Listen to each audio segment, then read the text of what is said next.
once again.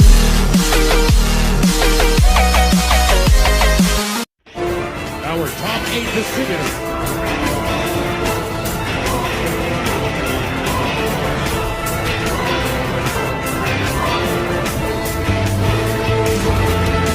From UBC Davao, son Ian de los Reyes.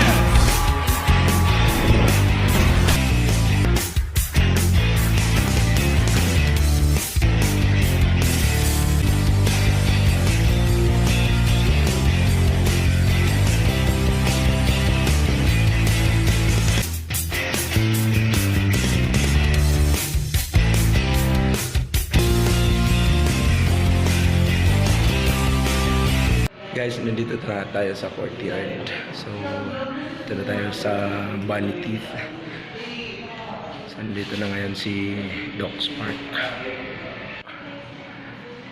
Bunny Teeth, Dental Solutions, and Smile Better. Hi.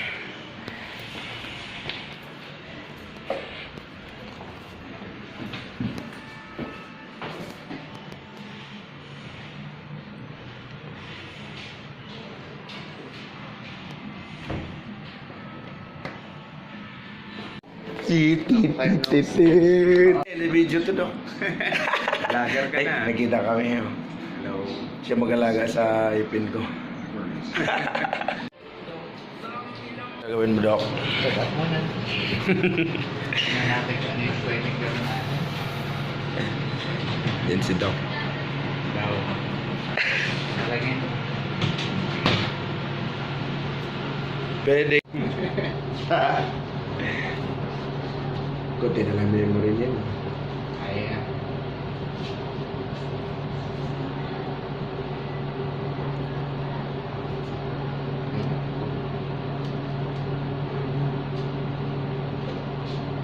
Bubulog din. Bukas na. Kailangan ng cleaning. Marami na kailangan pasta.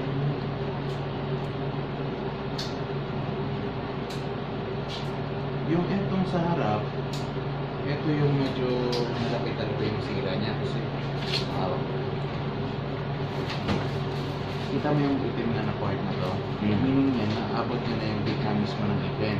So, pag tinakpan kasi to, ang ending niya, hahanap, di ba may bacteria sa loob, hahanap yun ng labasan. Kaya minsan may tutubo dito may nana, kaya minsan lulobo yung dito natin. Pag natakpan niya ng hindi ganun ka hindi na root canal. Kasi dalawang options ka. Pwede mong ipa-root canal, pwede mong ipabunot. Okay. So, if gusto mo ma-stay yung ipin, pwede mong ipa-root canal siya, tapos steady lang siya doon. At the same time, lalagyan siya ng crown. Okay. Okay. Tapos kung bubunutin mo naman, kung bubunutan natin, yun, either pwede ka magpustiso or pwede mo siyang ipa-fix-bridge. Kaso kung gusto mo yung smile talaga na parang makeover na smile, ang mangyayari is dito magkakaroon ka ng bridge. Ito, dito. Ito, mag-bridge ka rin para isang buong ganun siya. Yun yung mga possible na pwede gawin. Tapos, nakita ko din, open. Ha? Again, hindi yung silver na ito ha. Ito mga itim-itim. Ayan. Kasi pag hindi siya napastahan, mauuwi rin yan dito sa pagkasira niya. So, tapos, linis yung talaga yung urgent na mga need po natin. Same din sa taas.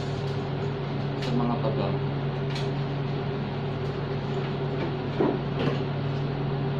Yun.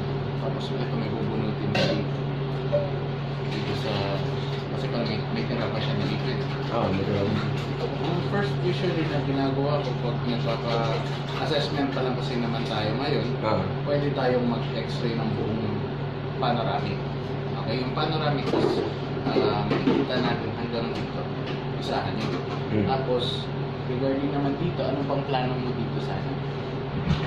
Kasi hindi na siya talaga makakaya ng pasta. Ano, if ever napastahan na siya, baka sumakit lang in the long run.